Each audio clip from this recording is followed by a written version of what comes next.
Hey guys, tonight we're going to take a journey, not to the dusty battlefields or the solemn temples of ancient Rome, but straight into the heart of their social scene.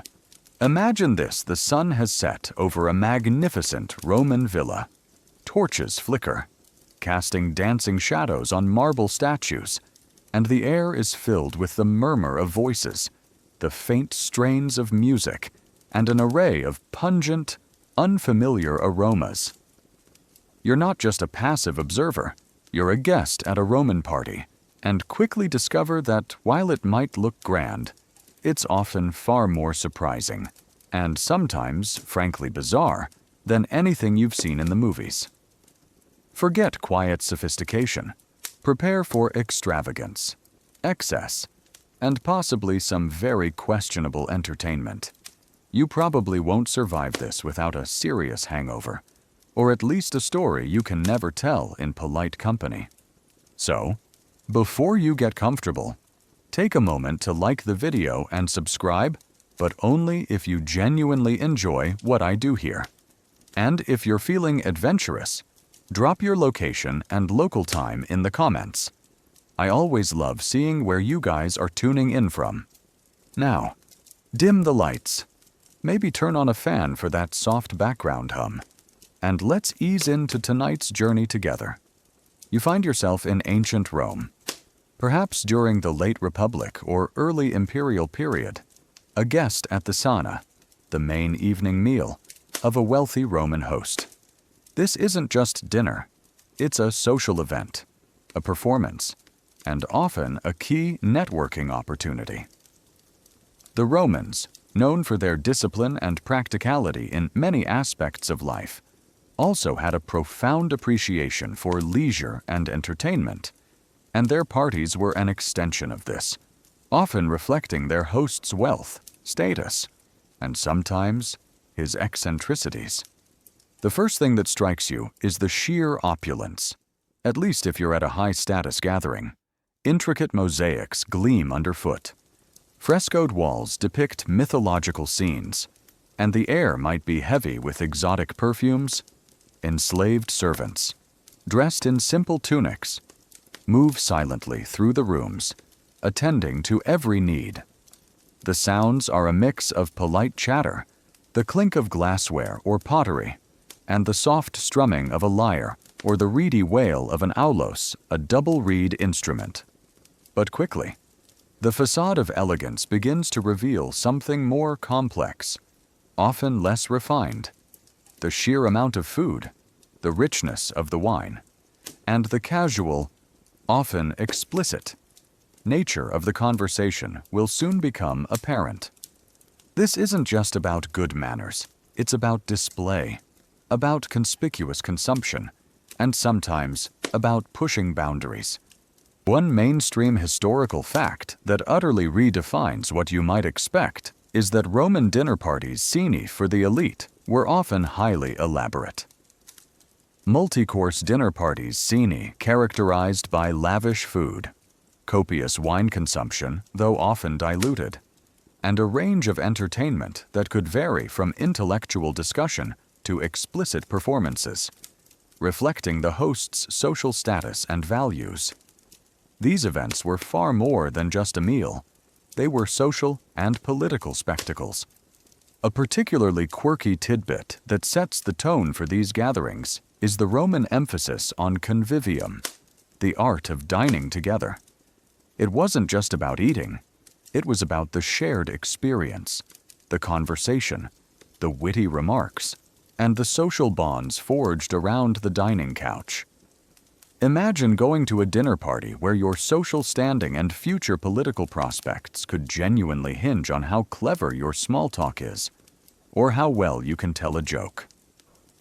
Historians still argue whether the Roman elite's pursuit of increasingly extravagant and sometimes bizarre banquets was primarily a genuine expression of refined tastes and sophisticated culinary arts, or if it was predominantly a form of competitive display and conspicuous consumption, designed to showcase wealth and power to rivals and social climbers. Was it about pleasure or about status? that drove such extravagance. As you're ushered into the dining room, you notice the unique seating arrangement. No chairs around a table as you know it. Instead, you see low, rectangular dining couches, or triclinia, arranged in a U-shape around a central, low table. This is where you'll spend the next several hours, reclining rather than sitting, preparing for a long evening of feasting, drinking, and sometimes unexpected surprises. The air is already growing warmer, the aromas stronger, and the sense of anticipation is palpable.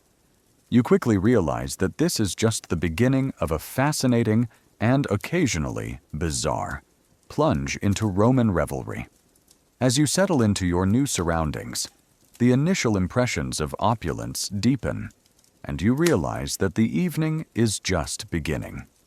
This is the dinner party grand, long, the quintessential form of Roman socializing, where a meal wasn't just about sustenance, but a carefully choreographed event designed for prolonged feasting, intricate conversation, and a display of the host's wealth and social standing.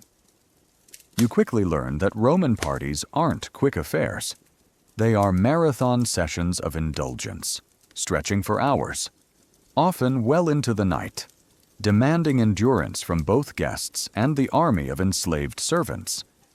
It's like attending a very formal, very drawn-out banquet that doubles as a networking event. And you can't leave until the host is ready. You recline on your triclinium dining couch, propped up on your left elbow, facing the central low table. The atmosphere is initially one of polite formality, as guests are arranged according to social status, with the most honored guests nearest the host. The murmur of conversation is low, and enslaved servants move silently, preparing for the first course. This isn't a come-and-go affair. Once the guests arrive and the meal begins, you're expected to stay for the duration, engaging fully in the social spectacle. The evening is structured, often loosely, around three main courses: the gustatio appetizers, the primi mensae main courses, and the secundae mensae desserts. But these aren't simple courses. Each can involve multiple dishes, presented with increasing fanfare. The time between dishes can be lengthy, filled with conversation, entertainment, or simply waiting, giving the party a deliberate, unhurried pace. One mainstream historical fact that highlights the social significance of these gatherings is that Roman dinner parties sani for the elite were elaborate, multi-course affairs that could last for many hours, serving as crucial social and political arenas where alliances were forged, reputations were made or broken, and displays of wealth and taste were paramount. These were not just meals. They were carefully planned demonstrations of power and influence. Think about it. A bad party could actually hurt your career.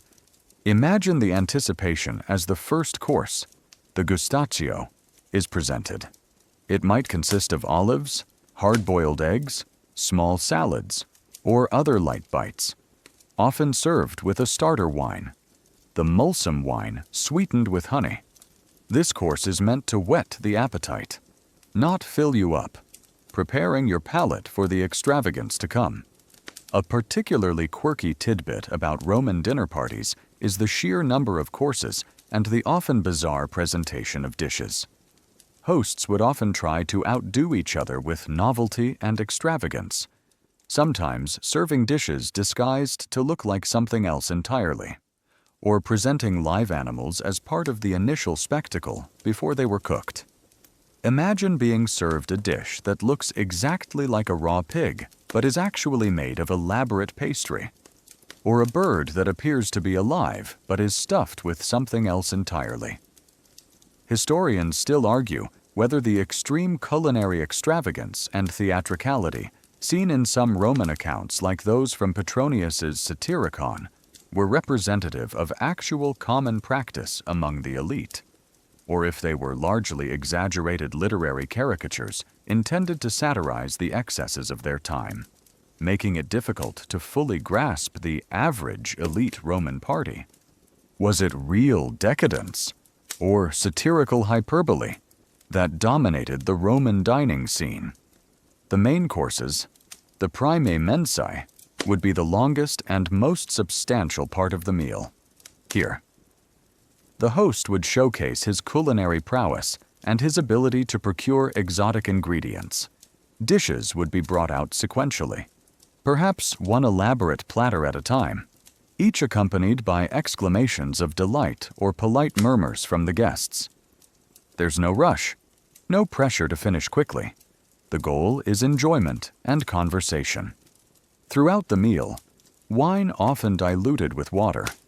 We'll get to that later, flows freely, encouraging lively discussion and loosening inhibitions. Enslaved servants are constantly circulating, refilling cups, bringing new dishes, and attending to every need. Their presence is constant, yet they are expected to be unobtrusive, almost invisible. The sheer duration of these parties, sometimes lasting from late afternoon well into the early hours of the morning, meant that conversation would range widely, from politics and philosophy to gossip and bawdy jokes. No topic was off limits, especially as the evening progressed and the wine took hold. These prolonged interactions were vital for networking, for building relationships, and for subtly assessing the social standing of your fellow guests. You feel the comfortable cushions of the triclinium beneath you, the warmth of the room, and the subtle shift in the atmosphere as the evening deepens. You find yourself engaging in conversations that ebb and flow, punctuated by the arrival of new dishes and the laughter of fellow revelers. The awful truth about Roman parties isn't that they were terrible, it's that they were an overwhelming, multi-sensory experience that demanded significant social stamina and a willingness to fully immerse yourself in a culture of structured indulgence, all designed to showcase the power and sophistication of your host in a grand, long, and unforgettable display of Roman revelry. As you continue your immersion into the Roman dinner party, one immediate and persistent detail will demand your full attention, potentially causing discomfort or even embarrassment if you're not prepared. Dining position, reclining comfort. Forget sitting upright at a table, the standard, polite, and most comfortable way for Romans at least. Male citizens and some privileged women to eat a formal meal was to recline on specialized couches. You quickly learn that mastering this posture is essential not just for etiquette, but for actually consuming your food without making a mess. Turning the simple act of eating into a complex balancing act. It's like being at a very formal picnic where everyone is lying down, and you have to gracefully eat a multi-course meal without spilling anything on your tunic.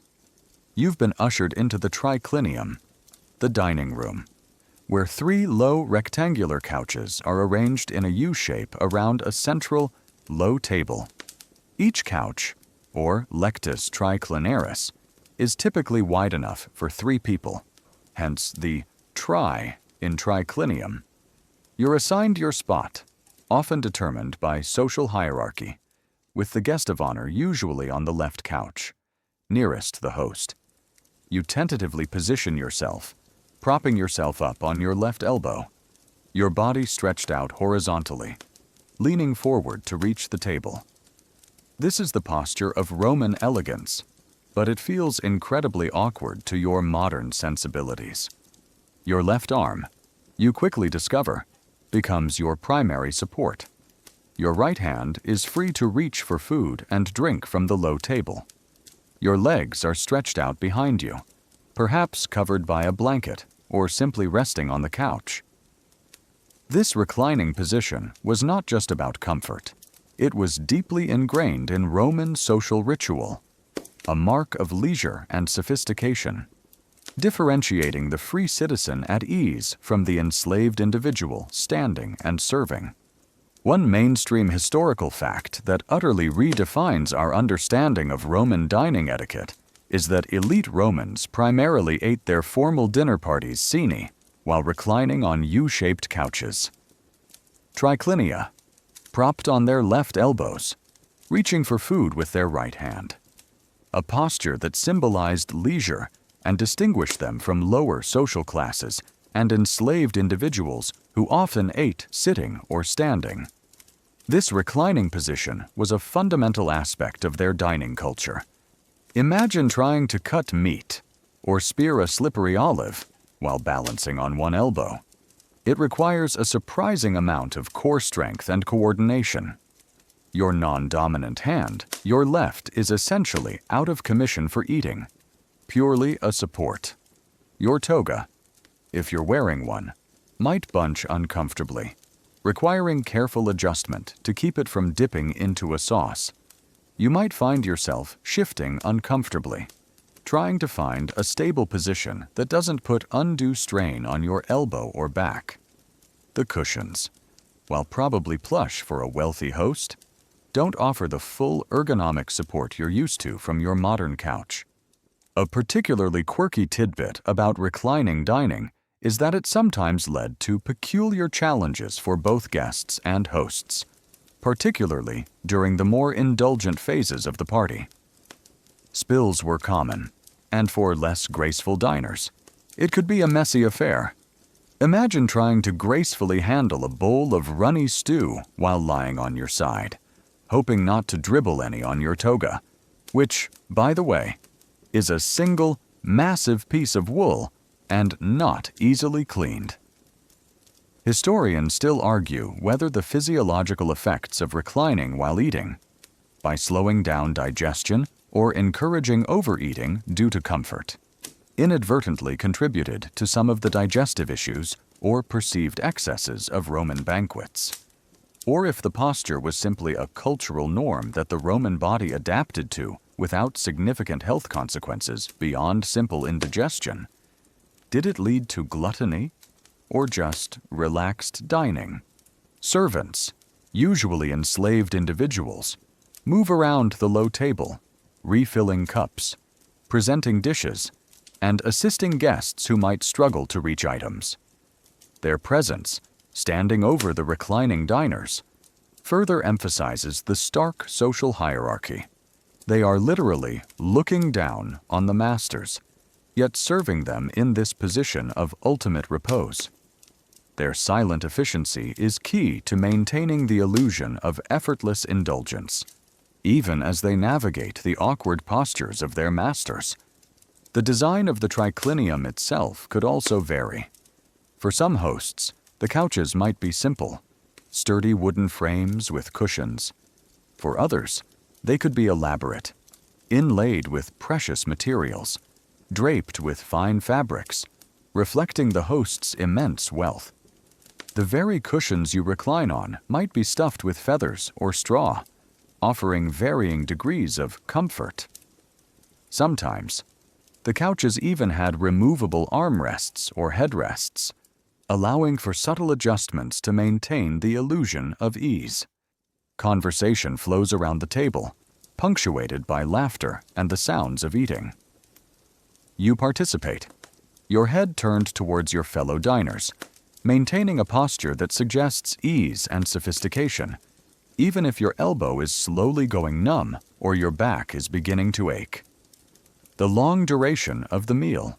Remember that from the last section, it means hours in this single, semi-reclined position, a testament to your endurance and your commitment to Roman social graces. You might even find yourself trying to discreetly shift your weight, hoping no one notices your discomfort. You feel the slow ache in your left arm, the subtle discomfort in your neck as you turn to speak, and the constant nagging awareness of your body trying to adapt to this alien way of eating. The awful truth about Roman parties isn't just about their extravagance. It's about the pervasive, often awkward, reality of their dining position. Reclining was a symbol of comfort and status. but it turned the simple act of eating into a complex physical challenge, a constant reminder that even leisure in ancient Rome demanded a unique kind of uncomfortable mastery, forcing your modern body to conform to the ancient rules of comfort. Having mastered the precarious art of reclining for your meal, your attention now turns to the star of the show, the food. And while some dishes are undoubtedly delicious, prepare yourself, because food extravagant, sometimes gross, is the defining characteristic of a Roman party. Forget neatly portioned, aesthetically pleasing plates.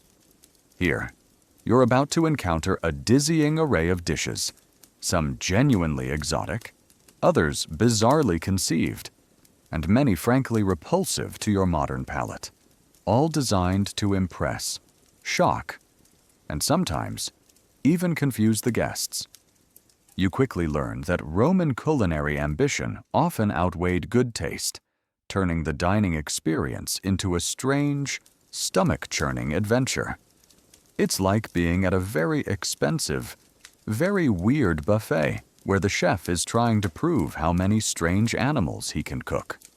The first dishes begin to arrive, carried by silent enslaved servants who weave through the reclining guests.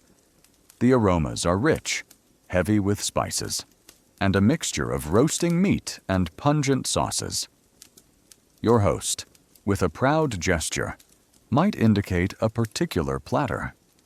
This isn't just about feeding you, it's about showcasing immense wealth, far-flung trade networks, and the culinary creativity or perhaps madness of the host's head cook, the Archimagirus.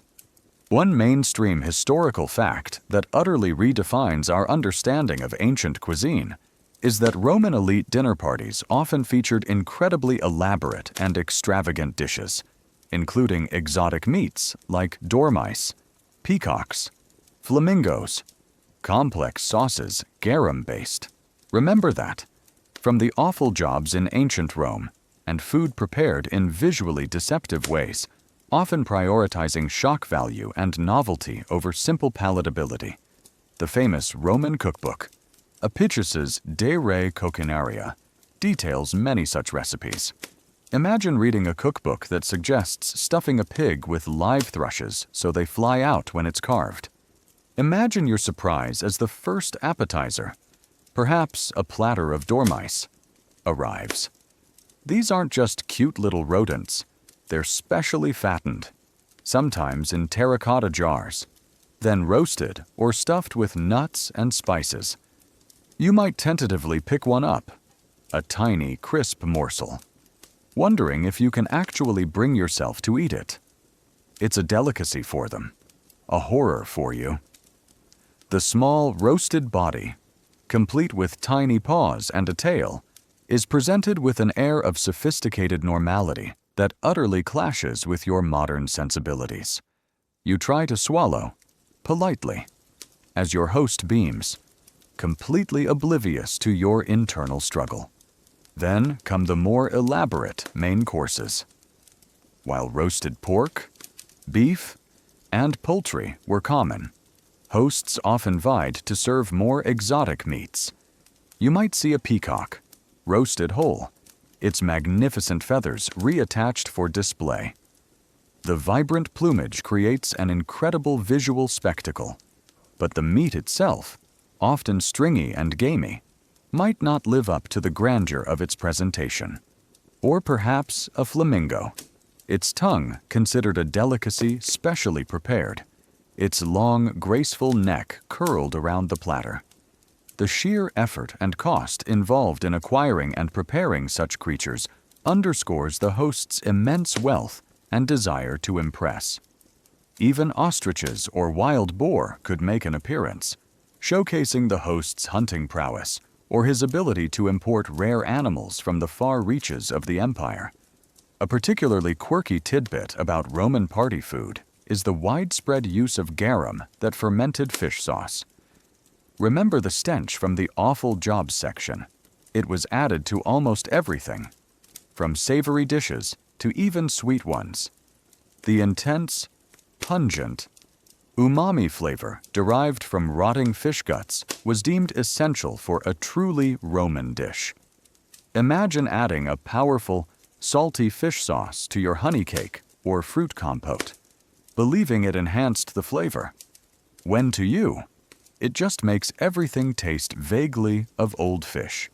Historians still argue whether the extreme culinary experiments and combinations described by Roman writers, such as sweet and savory mixes, or very strong spices, truly reflected a sophisticated and adventurous palate, or if they were often used to disguise the taste of less fresh ingredients in an era without refrigeration, or simply to create novel sensations through overwhelming flavors. Was it about refined taste or hiding decay that made food so weird? The presentation itself could be a theatrical performance. Dishes might be served in the shape of animals or mythological creatures.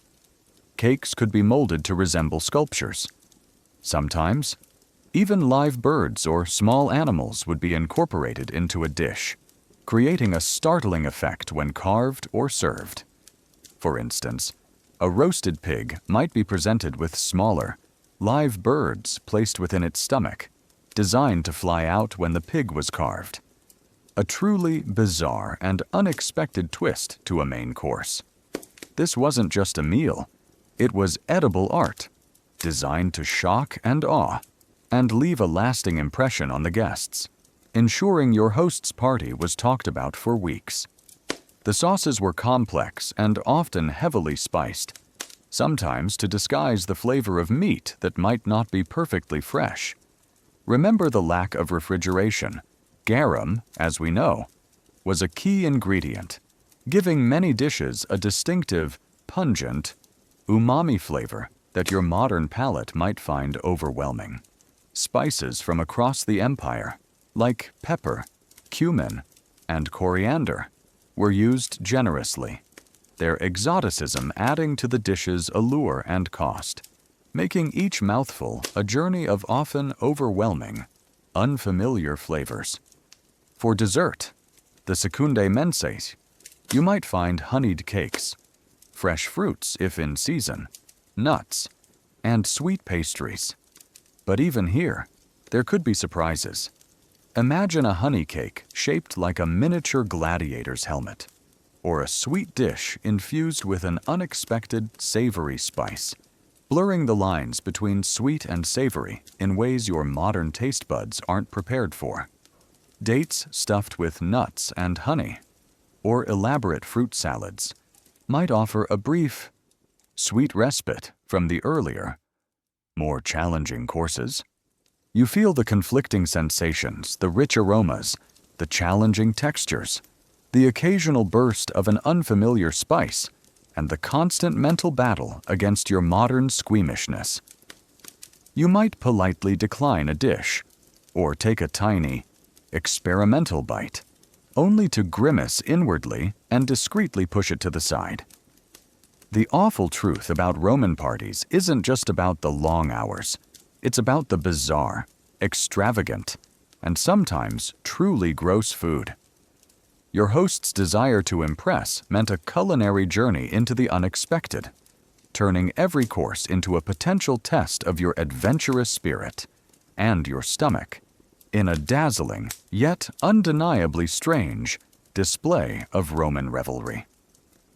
You learn that while Romans loved their food, they loved the spectacle and novelty of it even more, sometimes to the detriment of simple palatability. As the bizarre and extravagant dishes continue to arrive, your thirst grows, and you quickly learn what accompanies every Roman meal, from humble fare to lavish feasts. Drink wine, and more wine. Forget a diverse cocktail menu or a selection of spirits. In ancient Rome, wine was the ubiquitous beverage, consumed constantly, but rarely in the way you might expect. It was often diluted, frequently spiced, and its quality varied wildly, making every sip a fundamental part of the dining experience, but not always a delightful one. you quickly learn that your palate will become intimately familiar with the taste of fermented grapes, often mixed with, well, other things. It's like being at a party where the only drink is wine, and half the time it tastes like a science experiment, and the other half, it's just glorified fruit juice. You reach for your cup, a simple ceramic goblet, or, if you're at a grand party, perhaps an ornate silver or glass vessel. The enslaved servant, ever attentive, pours from a large amphora. The liquid is a deep red or amber color, but you immediately notice that it's not pure. Water is added, often in varying proportions. This wasn't because Romans disliked strong wine.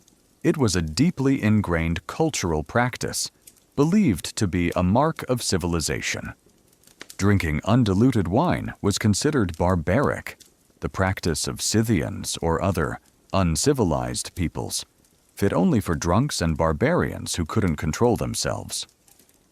The custom of diluting wine was central to the convivium, ensuring that the conversation could flow for hours without guests quickly descending into complete incoherence. One mainstream historical fact that fundamentally redefines Roman drinking habits is that Romans almost universally diluted their wine with water before consumption, believing it to be a mark of civilization and moderation, with the ratio varying from 1:1 to 1:4 wine to water, and often flavored it with spices, honey, or even lead unknowingly, making the taste quite different from modern wines.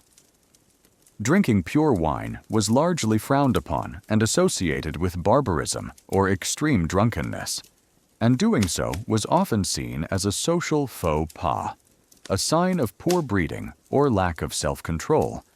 Imagine sipping a wine that's half water, sometimes more. The flavor is lighter, less intense, but it also means you can drink much more of it over the course of a long dinner party without quickly becoming incapacitated. The wine itself, stored in large clay amphorae, would vary widely in quality based on its origin, age, and storage conditions. Some might be sweet, others dry, many probably fairly acidic or oxidized by modern standards, due to the lack of perfect sealing methods and prolonged exposure to air. You might encounter wines from remote provinces, their flavors earthy and unfamiliar, a contrast to the familiar vintages from Italy. A particularly quirky tidbit about Roman wine consumption is the deliberate addition of various flavorings, often to improve or alter the taste of less palatable wines, or to create new sensory experiences. This could include spices like pepper, cinnamon, or myrrh, or even pine resin, creating a taste similar to modern Greek retsina, and, disturbingly, sometimes lead acetate, known as sapa or defrutum, boiled grape must that was concentrated in lead-lined pots. This lead acetate acted as a powerful sweetener and preservative, but unknowingly contributed to chronic lead poisoning among the Roman elite, potentially causing a range of health issues from cognitive impairment to reproductive problems. Imagine sweetening your wine with a silent, insidious poison, believing it made it better or more luxurious, utterly unaware of the long-term consequences for your health. Historians still argue whether the widespread use of lead in Roman food and wine preparation contributed significantly to the perceived intellectual decline or various ailments among the Roman elite. Remember that from the Water Supply section in Pompeii, and from Why Travel Sucked, or if the overall impact was less severe than sometimes theorized, due to factors like varying individual exposure and the diluting effects of other dietary elements. Did it kill off Roman genius? Or was its effect overblown? Beyond formal meals, wine was consumed throughout the day, often diluted even further to create pasca, a mix of vinegar and water, especially by soldiers and laborers, as it was seen as a safer alternative to untreated water. Remember how contaminated Roman water could be from the Why Travel Sucked segment, and Why You Wouldn't Survive a Day in Ancient Egypt. Section 4. The fermentation process and the alcohol content, however low, could kill some pathogens, making it a more reliable source of hydration than direct access to an often polluted river or communal well. So, your primary source of hydration might often be very weak, watered-down wine, even for breakfast. For those who preferred something stronger, or during particularly wild revelries where social constraints were loosened, the dilution might be less, or even ignored altogether, leading to genuine intoxication.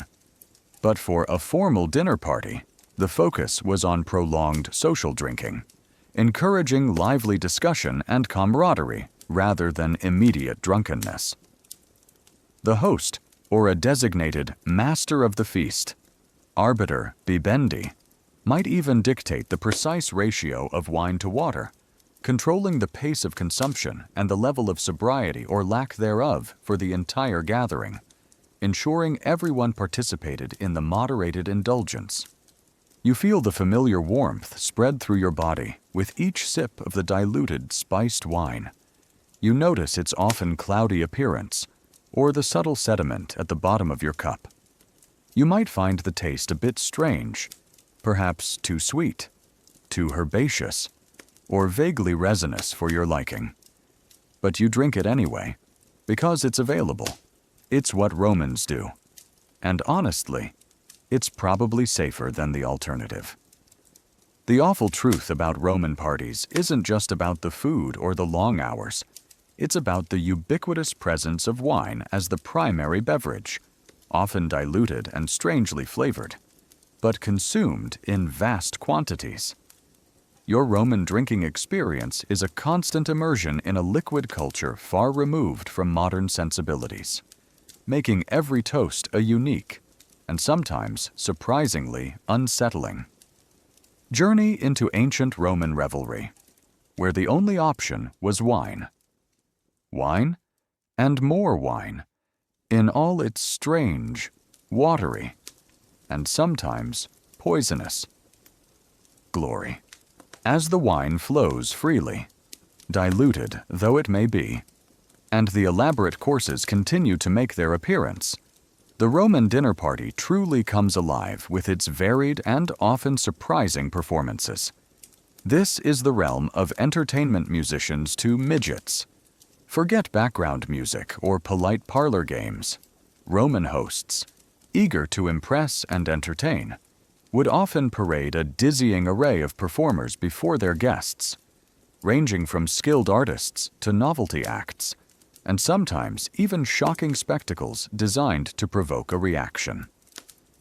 You quickly learn that at a Roman party, anything could happen, and the line between sophisticated amusement and crude spectacle is often delightfully or disturbingly blurred. It's like attending a very long, very boozy talent show, where the acts range from a classical symphony to someone doing interpretive dance with a live animal. You recline on your triclinium, sipping your spiced wine, your senses already somewhat dulled by the food and drink. Suddenly, the murmuring conversation might dim as a new set of enslaved servants enters, preparing the space for a performance. The host, with a proud gesture, indicates the entertainment. This is a crucial part of the convivium, designed not just to amuse, but to reflect the host's wealth, taste, and connections. He wants to show off, and his party is the stage for his extravagant display. One mainstream historical fact that utterly expands our understanding of ancient Roman parties is that Roman elite dinner parties frequently featured diverse forms of entertainment, including live music flute players, lyre players, poets reciting verses, dancers, acrobats, comedians, and even gladiatorial mock fights or the display of unusual individuals like dwarves or those with physical deformities, all serving to amuse and impress the guests. The nature and quality of the entertainment varied widely based on the host's preferences and budget, but the goal was always to leave a memorable impression. Imagine the sounds. Perhaps a flute player Tibetan begins a melancholic melody on an aulos, its reedy notes filling the room, accompanying a lyrical recitation by a poet. Or a lyre player Citharista strums gentle chords, providing background music for conversation. These are the more refined forms of entertainment, showcasing cultural appreciation and artistic skill. The music might be complex or simple, designed to set a mood or underscore a philosophical discussion that the guests are having. Sometimes, the poet might even perform new works, seeking feedback from the discerning audience, adding an interactive intellectual element to the entertainment. A particularly quirky tidbit about Roman party entertainment is the sometimes bizarre and unexpected nature of the performances, especially as hosts tried to outdo each other. Some might feature acrobats performing incredible feats of agility amidst the dining couches, leaping over tables or balancing precarious objects, creating a thrilling and dangerous live spectacle just feet from your reclining position. Or perhaps there might be trained animals, intelligent monkeys performing tricks, or even exotic birds paraded around for their beauty and rarity. Imagine trying to gracefully recline and eat while someone is doing backflips right over your head, or watching a monkey steal a piece of fruit from a neighboring couch. Historians still argue whether the inclusion of physically unusual individuals like dwarves or those with deformities as entertainment at elite Roman parties was primarily a form of crude, cruel exploitation, reflecting the dehumanizing aspects of Roman society and the power dynamic over enslaved people who were often forced into such roles. Or if there was also a complex cultural fascination with the unique and the exotic, making these individuals, albeit tragically, a source of morbid curiosity and sometimes even a strange form of celebrity for a fleeting moment. Was it pure cruelty or complex curiosity that drove such displays? As the evening progresses and the wine takes hold, the entertainment might become less refined and more daring. Comedians might perform bawdy skits, their jokes often explicit and crude, eliciting raucous laughter from the increasingly uninhibited guests. Dancers, sometimes scantily clad, might perform provocative routines, their movements becoming more suggestive as the night wore on, reflecting the loosening of social inhibitions. This reflects the Roman party's trajectory from formal civility to relaxed indulgence, where social norms loosened significantly with each passing hour and each refilled cup, allowing for more risque performances. For the truly extravagant host, the entertainment could be genuinely shocking. Displays of unusual individuals, such as dwarves or people with physical deformities, might be paraded for curiosity or amusement, a chilling reminder of the era's casual cruelty and the exploitation of the marginalized. Some hosts, eager to outdo their rivals, might even stage elaborate theatrical scenes, or bring in exotic animals for display, perhaps even having them fight, though this was more common in large spectacles like the arena. But miniature versions could occur, their purpose purely to shock and impress. The goal was always to be remembered, to have your party discussed for its sheer audacity and originality. You feel the shifting moods of the party, from polite appreciation to boisterous laughter, and occasionally, a nervous, uncomfortable silence if an act pushed boundaries too far. You witness the wide range of human entertainment, from the beautiful artistry of a musician to the unsettling spectacle of a forced performance. The awful truth about Roman parties isn't just about the food and drink, it's about the surprising, sometimes shocking, entertainment. Your host's desire to amaze and entertain meant a constant stream of performances, turning your dining experience into an unpredictable, multifaceted spectacle, where the sublime and the disturbing often sat side by side, all designed to showcase the vast wealth and boundless, often bizarre, tastes of your Roman host. The variety was endless, and the surprises never stopped coming. As the evening deepens and the wine continues to flow, your Roman dinner party transitions into its most fluid and revealing phase, conversation philosophy to filth. Forget polite small talk restricted to weather and politics at a Roman party, especially among elite men. The range of discussion was astonishingly broad, swinging from profound philosophical debates to the crudest of jokes and explicit sexual anecdotes, often within the same breath. You quickly learn that inhibition loosens significantly with each passing hour, and that no topic is truly off-limits, making every exchange a potential plunge into unexpected intellectual depths or shocking vulgarity. It's like being at a very intellectual college frat party, where one moment you're discussing Aristotle, and the next, someone is telling a ridiculously inappropriate story about a donkey.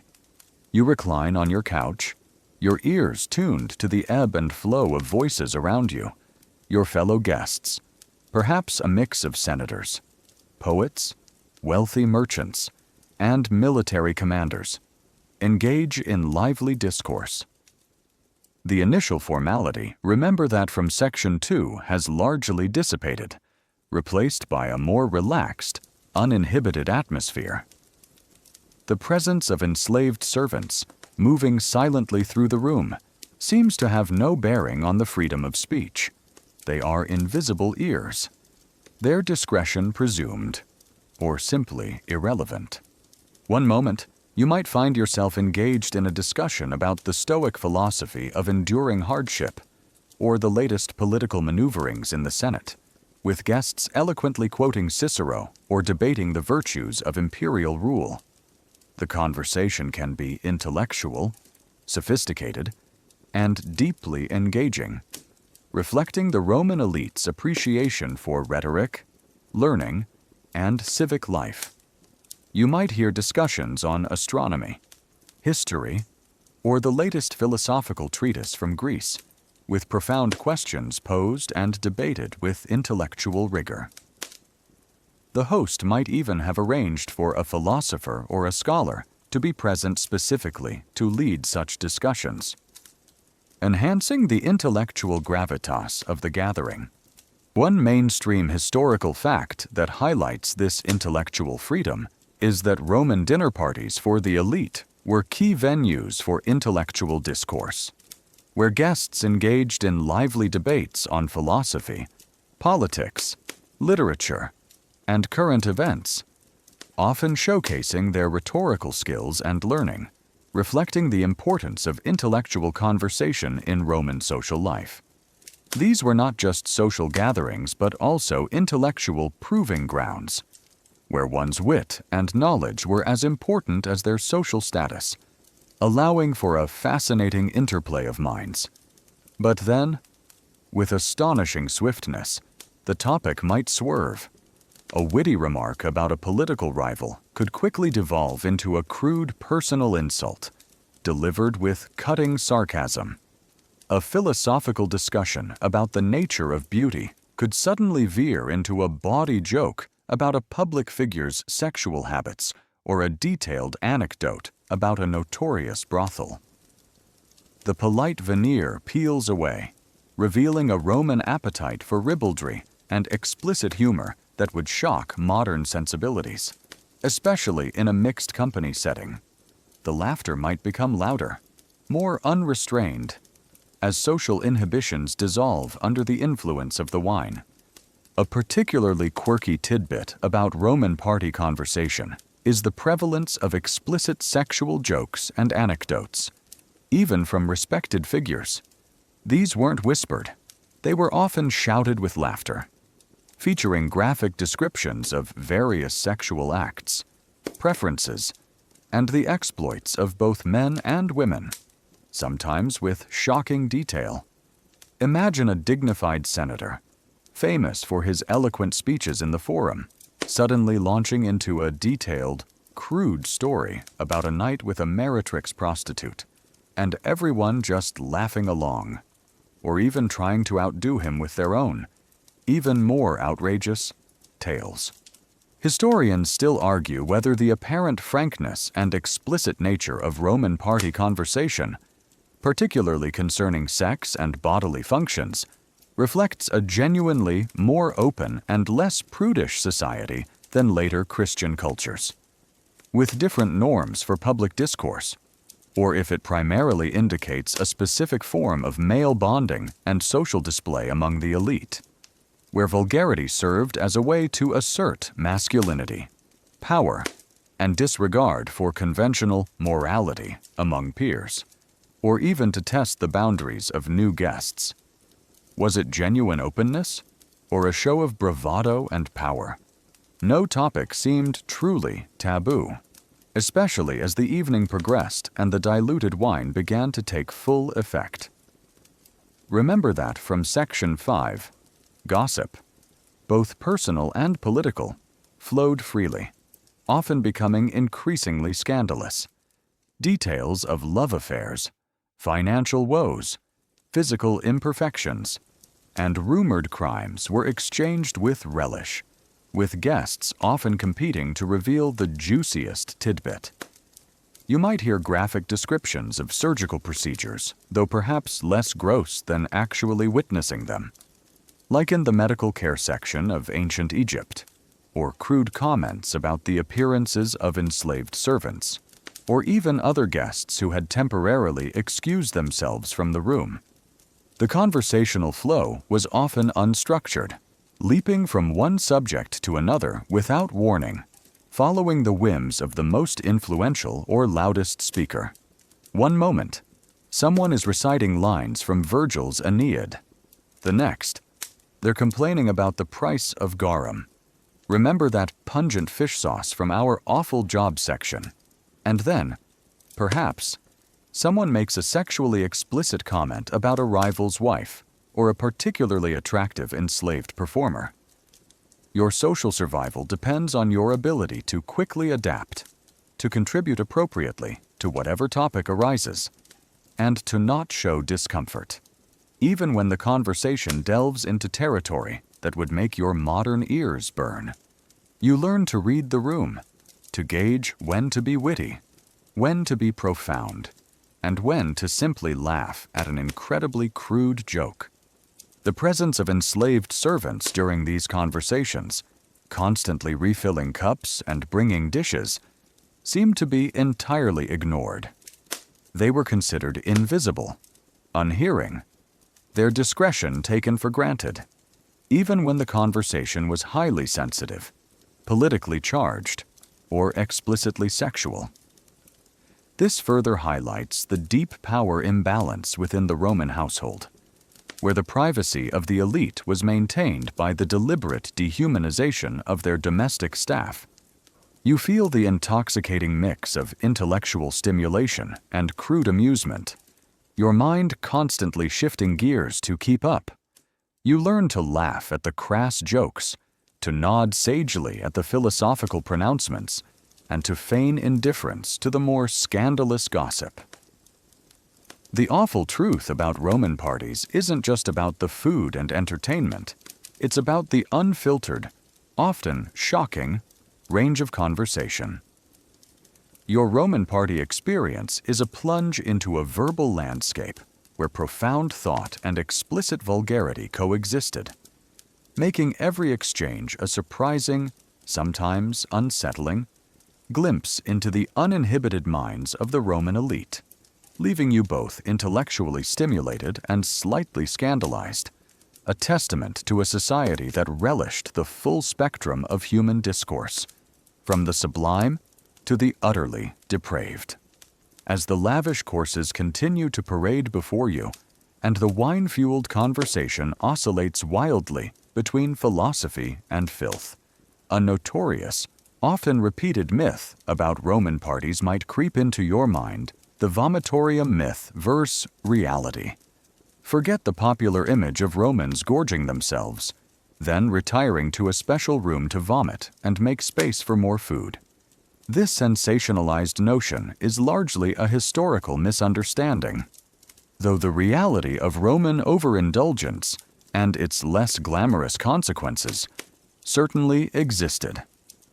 You quickly learn that while Romans indulged, they weren't quite as grossly systematic about their purging as legend suggests.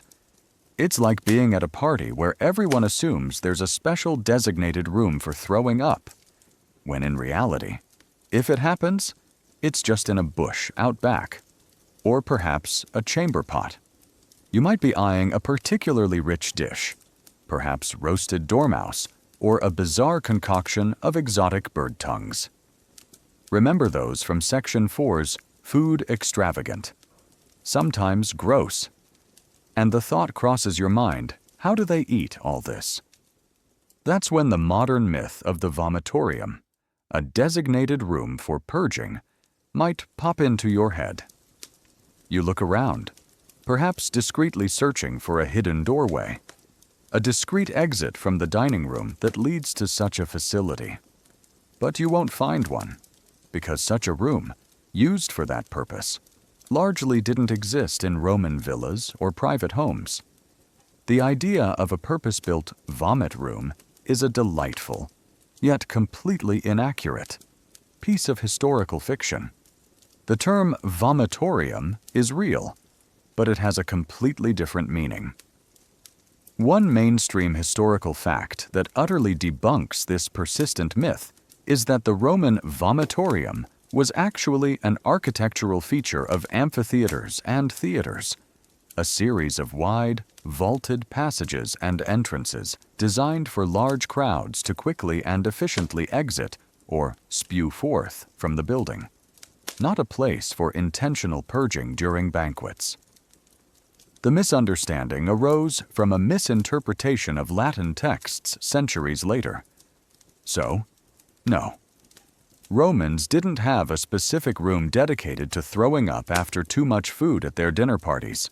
It was literally a place to exit rapidly, not to expel rapidly. Imagine being told that the Colosseum had vomitoria, and thinking it was for spectators who ate too many hot dogs and needed to make space. It was simply about crowd control, allowing thousands of people to disperse efficiently after a gladiatorial game or a theatrical performance. The passages were wide, well-engineered, and allowed thousands of people to exit rapidly, creating the impression of a crowd vomiting forth from the structure. The idea of linking this architectural term to elite dining habits is a much later, largely inaccurate, embellishment, often fueled by Victorian moralizing about Roman decadence. However, that doesn't mean Romans didn't overeat or experience indigestion. On the contrary, lavish parties, with their multiple courses, rich dishes, and copious amounts of diluted wine, often led to gluttony and discomfort. Guests would indeed indulge, sometimes to the point of nausea. While a formal public vomitorium for purging was a myth, the consequences of overindulgence were very real. If a guest felt unwell due to overeating or excessive drinking, they would certainly seek relief, but they would do so discreetly. If a guest needed to purge, they would typically excuse themselves from the dining room, perhaps to a private chamber, a nearby garden, or a secluded corner of the villa's grounds. There, an enslaved servant might quietly provide a chamber pot or a bucket, or assist a guest who felt faint. The point was to maintain an air of sophistication and decorum within the dining space, even amidst the indulgence of the party. Public displays of bodily functions were generally considered uncouth and uncivilized. Even for Romans known for their less inhibited approach to certain topics, remember that conversation about filth. There was a time and a place for everything. And this wasn't it. A particularly quirky tidbit about Roman indigestion and how they did deal with it is that wealthy Romans sometimes used emetic substances that induce vomiting for medicinal purposes, to cleanse the body, or to relieve extreme discomfort, or as a preventative measure before a very rich meal. But this was a private, often medically advised act, not a social ritual performed during a banquet. Imagine taking a medicine to make yourself throw up, but it's done discreetly in your own home before or after the party, not as a social ritual at the event itself. Historians still argue whether the persistent popularity of the vomitorium myth, despite overwhelming historical evidence to the contrary, reflects a modern fascination with ancient Roman excess and perceived depravity, allowing for a more sensationalized and morally cautionary narrative, or if it stems from a genuine misinterpretation of ancient literary accounts that did occasionally mention individuals purging themselves discreetly due to gluttony, which was then exaggerated into a widespread, formalized practice. Was it about moralizing history or misinterpreting texts? You continue to recline, perhaps feeling a slight queasiness yourself from the rich food and diluted wine, but you look around and observe no one rushing off to a special purging room. You discreetly sip your wine, maintaining your composure. You keep a discreet eye on your fellow guests, noticing if anyone quietly excuses themselves, perhaps for a breath of fresh air or a moment of privacy, but you don't see any open, celebratory acts of purging. The awful truth about Roman parties isn't that they had a designated vomitorium, it's that their indulgence was just as real, and the consequences just as unpleasant, even without the mythical purging room. Your Roman party experience confirms that while some myths are more entertaining than reality, the uncomfortable truth of human overindulgence and its messy aftermath is a universal constant, even in the grandest of ancient Roman revelries, just handled with a bit more discretion than the legend suggests. As the multi-course meal continues and the diluted wine ensures conversation remains lively, another common, often illicit aspect of Roman parties might emerge: games and gambling dice and debauchery. Forget polite card games or quiet chess. Roman revelry often included widespread, fervent betting, particularly with dice, turning elegant dining rooms into temporary dens of chance, where fortunes could be won or lost, and inhibitions quickly dissolved. You quickly learn that even in the refined atmosphere of an elite Roman villa, the thrill of a wager was irresistible, transforming guests into eager, often unruly, gamblers. It's like being at a high-stakes casino night, but everyone is also very, very drunk, and there's no security to break up fights. You might notice a lull in the formal entertainment, or a shift in the conversation, as a small group of guests gathers around a low table, their eyes fixed on a handful of tumbling cubes. The clatter of dice, the sharp intake of breath, and the sudden exclamations of delight or despair punctuate the evening. While some forms of betting were tolerated, widespread, organized gambling for money was officially frowned upon and even prohibited by Roman law. Yet it thrived discreetly in private settings like these parties. The allure of chance, the thrill of risk, was simply too strong for many Romans to resist, regardless of legal statutes. One mainstream historical fact that highlights the pervasive nature of this illicit activity is that despite Roman laws often prohibiting organized gambling for money, especially dice games, betting was extremely popular among all social classes and frequently occurred at private parties and taverns, with archaeologists finding numerous dice, gaming boards, and evidence of widespread gambling across the Roman Empire. This demonstrates a significant gap between legal statutes and actual social practice, a societal blind spot often overlooked by authorities, particularly when the gamblers were elite citizens in private homes. Imagine the games.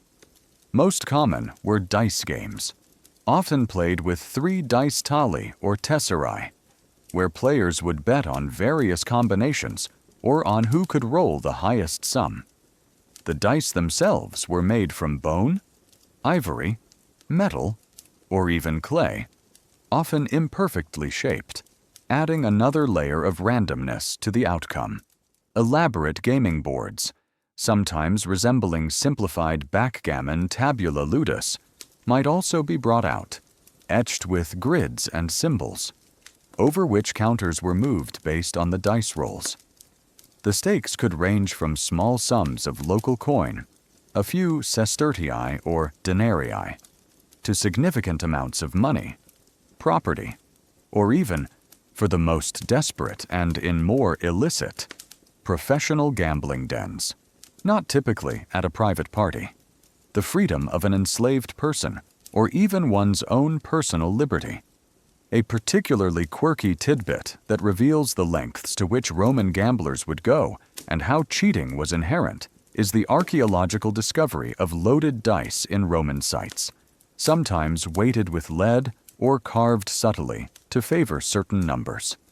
Providing an unfair advantage, imagine playing a friendly game of dice at a party, only to find out your opponent literally had a cheat code built into his equipment, and you're losing all your money to a cleverly weighted cube.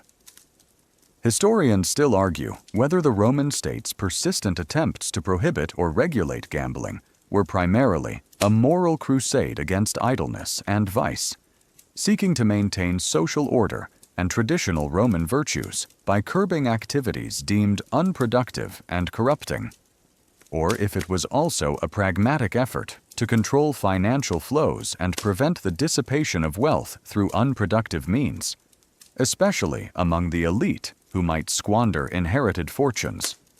Was it about virtue or about economic stability that outlawed the dice? As the night progressed and the wine flowed, remember that dilute wine. The gambling would become more intense, the wagers larger, and the atmosphere more charged. Drunken arguments might easily erupt over a disputed roll, a perceived cheat, or simply a streak of bad luck. Voices would rise in anger, often leading to shouting matches, shoving contests, or even, in more volatile circles, the drawing of small daggers, though rarely at truly elite parties, where decorum, however strained, was usually maintained, and the host's reputation was paramount. The host, or a designated master of the feast, arbiter bibendi, might intervene to restore order, perhaps by suggesting a new game, or by subtly signaling to his enslaved staff to remove an unruly guest. But the underlying tension would often remain, a testament to the volatile nature of high-stakes gambling. The social dynamics of gambling at parties were complex. It could be a way to establish dominance, to prove one's luck or cunning, or simply a form of entertainment that filled the lulls in conversation or formal performances.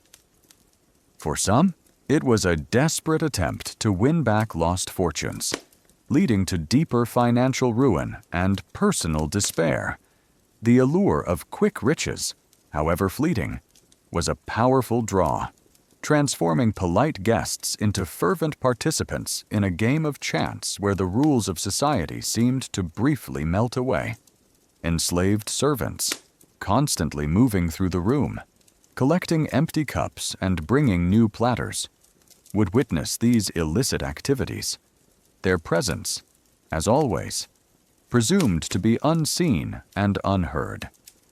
They might collect the winnings for their masters, or discreetly remove a guest who had lost too much and become unruly, ensuring the seamless flow of the party continued despite the private dramas unfolding around the gaming tables.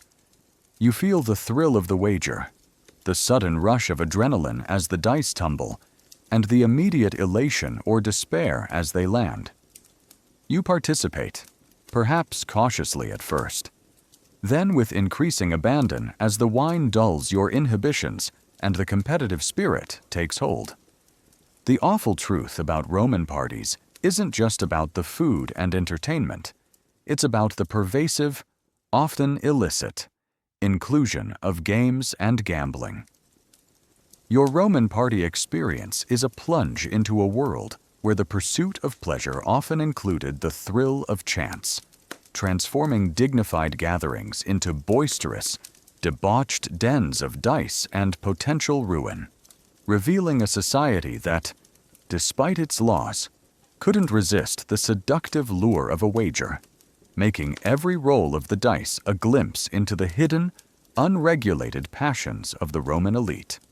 Even as the tables groan under extravagant dishes, the wine flows freely, and the conversations grow boisterous with gambling and entertainment.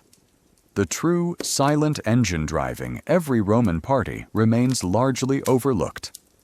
Slaves' invisible workhorses. Forget the seamless magic of modern catering.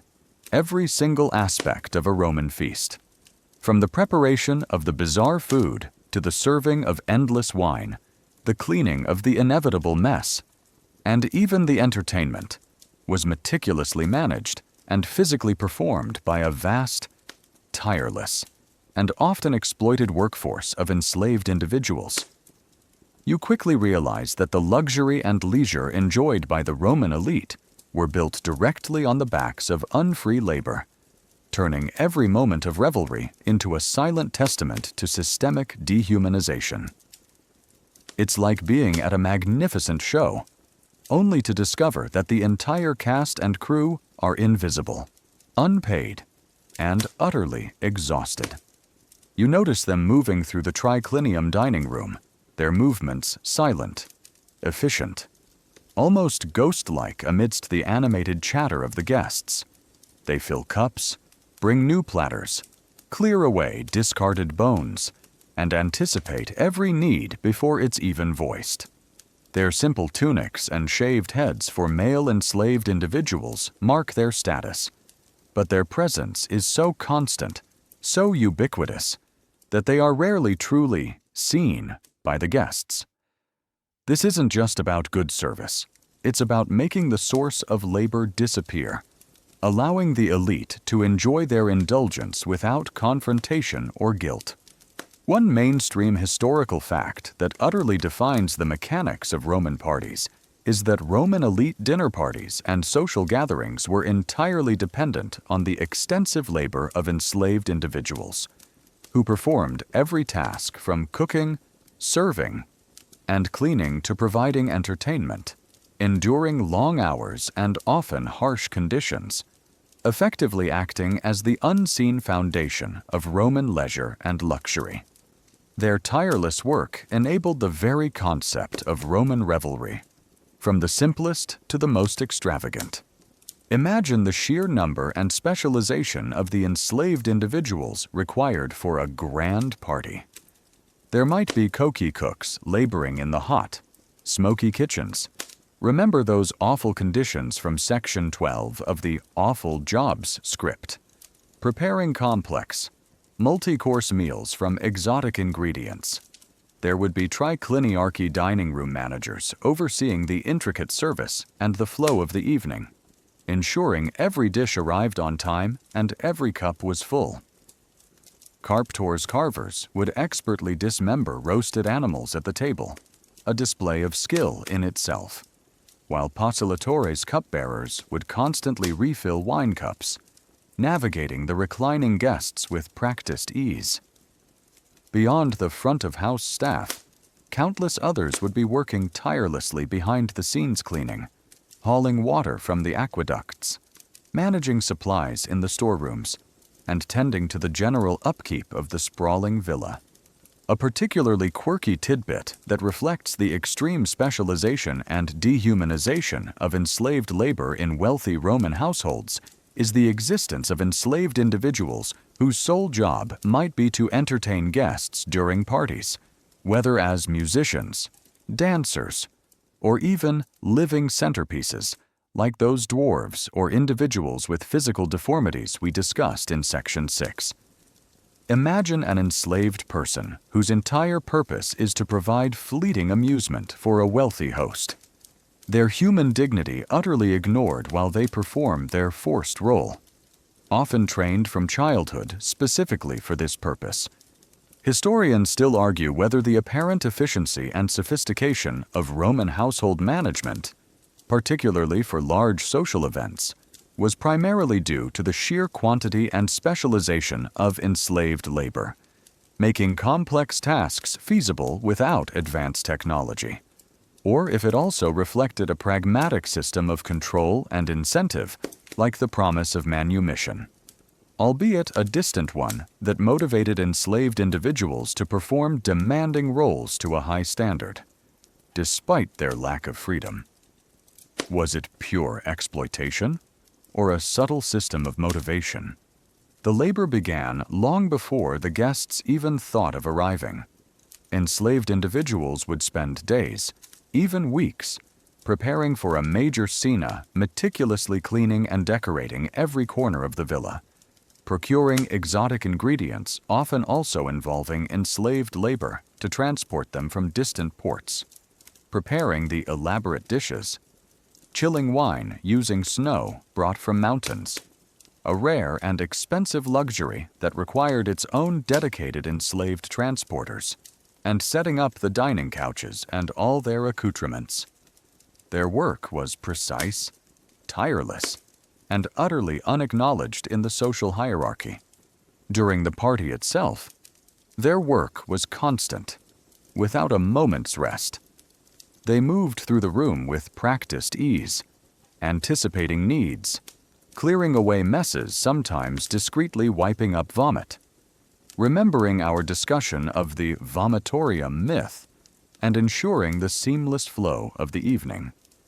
They endured the raucous laughter, the drunken arguments, remember those from the gambling section, and the occasional rude or dismissive gesture from guests, all while maintaining a facade of polite deference and efficiency.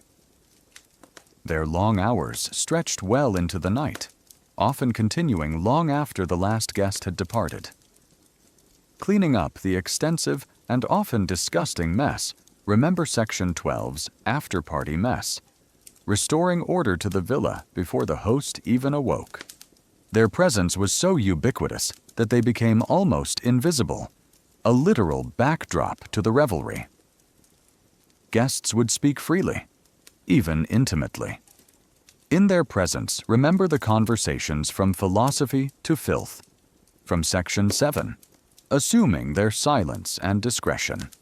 This casual disregard for their humanity, this deliberate act of rendering them invisible, was a fundamental aspect of the system, allowing the elite to enjoy their luxury without confronting its grim foundation. You see their weary faces as they move silently, a quiet contrast to the boisterousness around them. You notice their quick, efficient hands, their downcast eyes, their often worn and simple clothing. The awful truth about Roman parties isn't just about their extravagance or oddities.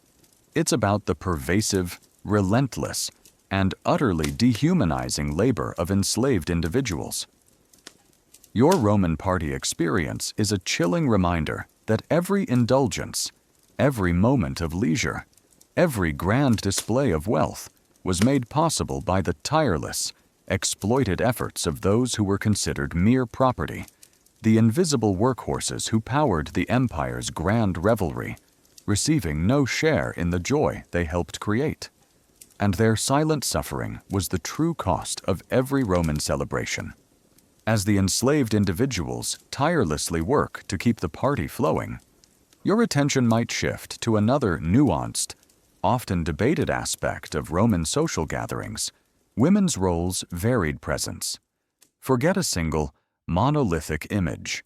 The participation of women at Roman parties was complex, stratified by social status, marital standing, and the nature of the gathering, ranging from prominent inclusion to polite exclusion, reflecting the intricate social norms of the era. You quickly learn that a Roman party, for women, wasn't a universal experience. It was a carefully navigated social landscape where rules could be strict and expectations profoundly different based on who you were. It's like attending a gathering where some guests are at the main table, some are in a separate salon, and some are literally just invisible. You observe the dining couches. While men recline, you might see some women present. Their seating arrangement can immediately tell you about their status. Respectable Roman matrons married women of high social standing could attend dinner parties, particularly those hosted by close family or friends, and would often recline alongside their husbands. However, their presence was often to demonstrate the family's unity and respectability, and their behavior was expected to be exemplary and modest. Their role was to lend an air of decorum, not necessarily to engage in the boisterous revelry of the men, particularly when it came to the bawdier conversations or intense gambling December, those from Section 7 and 9. One mainstream historical fact that highlights this distinction is that the participation of Roman women at dinner parties varied significantly by their social status and marital standing. While respectable matrons could attend and recline alongside their husbands, they were expected to maintain modesty, whereas women of lower status, freedwomen, and prostitutes were often present as entertainers or in other roles, facing different social expectations and levels of exploitation. The social rules for women were far from universal, creating a complex web of permissible and impermissible behaviors depending on who you were and who your host was. Imagine the matrona, perhaps your host's wife. She might engage in polite conversation, discuss literature or family matters, and participate in some of the more refined entertainment like music or poetry recitations. She would carefully avoid the explicit jokes or the intense gambling that might characterize the later stages of the party. Her modesty, her chastity, or the appearance thereof, and her dignified demeanor were paramount to her reputation and that of her family. Her presence served to legitimize the gathering, demonstrating its respectable nature, and often acted as a subtle chaperone for her husband's own behavior, making him think twice before getting too wild. A particularly quirky tidbit about Roman dinner parties is that women of higher social standing married Roman citizens would typically not recline on the same couch as unrelated men, or at least not in close proximity, to avoid any appearance of impropriety. They might recline on the same couch as their husband or another close family member, or perhaps even in a separate, adjacent couch with other respectable women. This subtle arrangement spoke volumes about social boundaries and the meticulous efforts to maintain a veneer of decorum.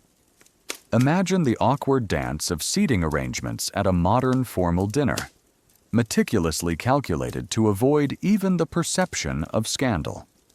Only with reclining couches involved. Historians still argue whether the apparent restrictions on respectable Roman women's public social behavior, including their roles at parties, primarily stemmed from a genuine cultural belief in female modesty, domesticity, and the protection of family honor, or if these norms were more a patriarchal mechanism of social control, deliberately limiting women's public agency, influence, and independent social lives within a male-dominated society, ensuring they remained largely within the household sphere. Was it about virtue or about power that dictated female participation? Then there were other women, those who existed on the fringes of respectable society, or who were explicitly part of the entertainment. Female musicians, dancers, and acrobats, remember them from Section 6's Entertainment Musicians to Midgets, would perform. These women were often enslaved or freed women, and their presence carried a different social weight. They were there to serve, to amuse, and sometimes to provide sexual services. Remember the prostitutes from Section 11 of the Awful Jobs script. Prostitute vulnerable, exploited. They might appear at parties too, either openly as hired entertainers or more discreetly as part of the enslaved household staff offering additional services. Their interactions with the male guests were far less constrained by rules of modesty, and they were often subjected to objectification and exploitation, their bodies and talents viewed as commodities for the guests' pleasure. The social dynamics could be stark. While a matrona might engage in polite conversation with a senator about philosophical topics, an enslaved female entertainer might be subjected to crude jokes, unwanted advances, or even physical coercion, with little recourse. Her safety and dignity depended entirely on the whims of the host or the tenuous protection of her owner. Her participation was a form of labor, not leisure, and her smile was often a forced performance.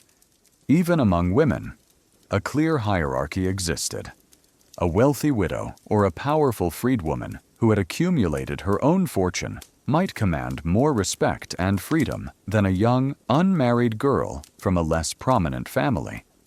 Their presence, their attire, and their behavior were all meticulously judged by others, constantly reinforcing the rigid social stratification of Roman society, where every nuance of appearance and conduct signaled one's place. You observe the women present, noting their positions, their interactions, and the subtle cues that reveal their status. You see the matrons, dignified but somewhat reserved, maintaining their composure amidst the growing revelry. And then you see other women, more lively, more daring, perhaps forced to be so by circumstance, their roles entirely different, their laughter sometimes hollow. The awful truth about Roman parties isn't that women were always absent. It's that their presence was highly varied and always dictated by a harsh social hierarchy. Your Roman party experience reveals a complex tapestry of female participation, where some women enjoyed a privileged, if constrained, place, while others were merely performers or commodities.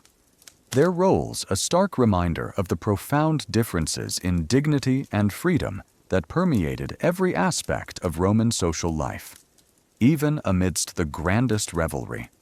As the last guest finally stumbles out into the Roman dawn, perhaps aided by an enslaved servant or leaning on a weary friend, the vibrant, luxurious atmosphere of the Roman party rapidly dissolves, giving way to a grim and utterly repulsive reality after party mess, disgusting aftermath. Forget a few scattered cups and some confetti. The remnants of a lavish Roman banquet were a chaotic, unsanitary, and frankly nauseating tableau of spilled food, broken pottery, and the pervasive stench of stale wine, vomit, and general human indulgence. You quickly learn that the spectacle of Roman revelry came with an inevitable, stomach-churning cleanup, turning a scene of luxury into a true nightmare of filth. It's like discovering that after a grand ball, the entire palace ballroom has been turned into a giant, sticky, and very smelly garbage dump, and someone has to clean it by hand. You survey the dining room, illuminated by the cold, unforgiving light of dawn filtering through the high windows. The air, which was once filled with exotic perfumes and the aroma of roasted meats, is now thick with the acrid smell of stale wine, the cloying sweetness of rotting fruit, and the unmistakable, pervasive odor of vomit, often mingled with the faint, metallic scent of blood from a minor brawl or a drunken fall member. Those gambling incidents from Section 9, bits of food, gnawed bones perhaps from those roasted dormice or peacocks. Section 4. Discarded fruit peels. Remnants of complex sauces, garum heavy, no doubt, are scattered across the floor, trodden into the intricate mosaic by countless sandals. Cups and platters lie overturned, their contents spilled across the low dining tables. Cushions are askew, stained and rumpled, bearing the unfortunate marks of a long night of indulgence. The very triclinium couches, where you and your fellow guests reclined in relative comfort, now appear less like luxurious seating and more like battle-scarred remnants of a food fight. One mainstream historical fact that utterly contrasts with the elegance of Roman dining is that after lavish Roman dinner parties, the dining rooms and associated spaces were typically left in a state of considerable disarray and filth, with food scraps, spilled wine, and vomit needing to be manually cleared by enslaved servants, highlighting the lack of sophisticated waste disposal and the sheer scale of indulgence. This messy aftermath was not an exception, but a common, unglamorous reality of elite Roman entertaining, a dark counterpart to the host's grand display.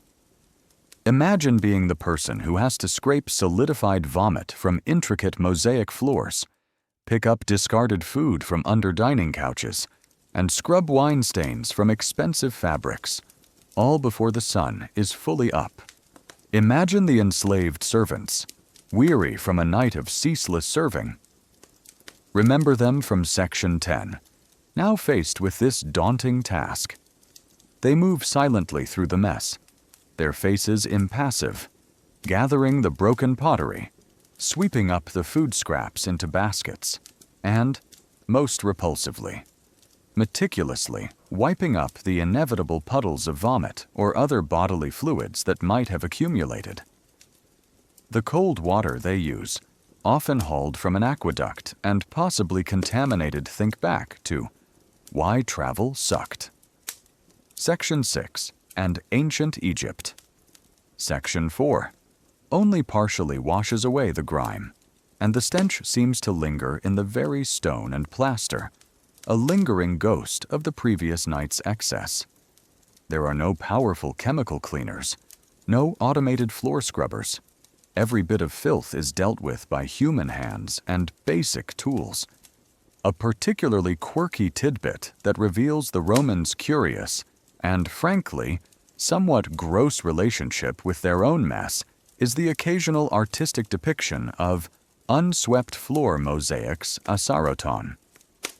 These elaborate floor designs would intentionally depict realistic remnants of a banquet, fish bones, fruit peels, nutshells, and even mouse droppings, as if they were scattered on the floor, celebrated as a form of artistic trompe-l'oeil, deceive the eye. Imagine decorating your floor with permanent art that looks exactly like a disgusting pile of garbage after a party, making the mess part of the aesthetic. Historians still argue whether the apparent acceptance or even artistic celebration of such messy depictions indicates a more casual or less squeamish attitude towards everyday bodily functions and waste in Roman society, suggesting a different cultural understanding of cleanliness than modern times, or if it was merely a cynical form of artistic display, highlighting the contrast between refined art and the mundane realities it depicted, rather than a genuine comfort with filth. Was it cultural acceptance, or artistic irony, that made them portray such messes? Beyond the dining room, the entire villa might bear the marks of the party. The peristyle's open courtyards, the gardens, even the entranceways might be littered with remnants, or show signs of drunken revelry. Perhaps a discarded wreath, a forgotten cup, or the unfortunate evidence of a guest who couldn't make it to a latrine if they even bothered to find one. Given their state, enslaved servants would likely be working through the day, from dawn to dusk, meticulously restoring order to every corner of the house, scrubbing, polishing, and tidying, preparing it for the host's awakening and the resumption of daily life, perhaps for another party the very next evening. The cost of this cleanup, in terms of human labor and sheer unpleasantness, was immense, but it was an invisible cost, almost entirely borne by the enslaved workforce.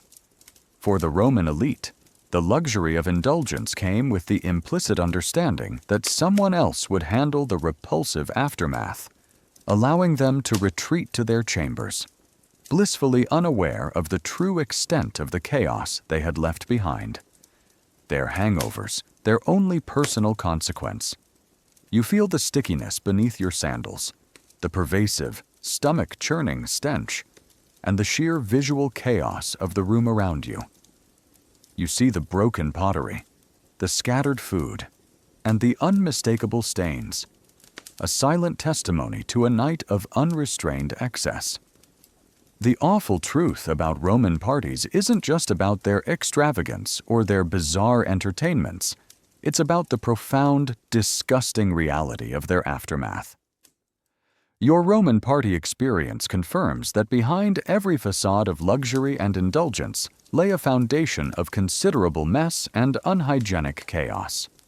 The unpleasant price of revelry, all cleaned up by the tireless, invisible hands of exploited labor, ensuring that the morning after the party was often far more brutal than the night itself, leaving the quiet, disgusting aftermath of a private Roman dinner party. Your experience of Roman revelry now shifts dramatically, exploding into the chaotic, vibrant, and often raucous world of public festivals, mass merriment. Forget the exclusive gatherings of the elite, confined to grand villas. These were communal celebrations, holidays dedicated to gods, military victories, or seasonal changes, throwing open the gates of merriment to the entire city and often beyond. You quickly learned that Roman fun wasn't just for the rich. It was a loud, boisterous, and sometimes unruly explosion of collective joy, where the streets themselves became the stage for widespread indulgence and communal celebration, and the entire populace, from patrician to plebeian, participated in their own way. It's like being at a never-ending street fair mixed with a massive public holiday, where everyone is letting loose. Social norms are temporarily suspended, and the rules are a bit relaxed.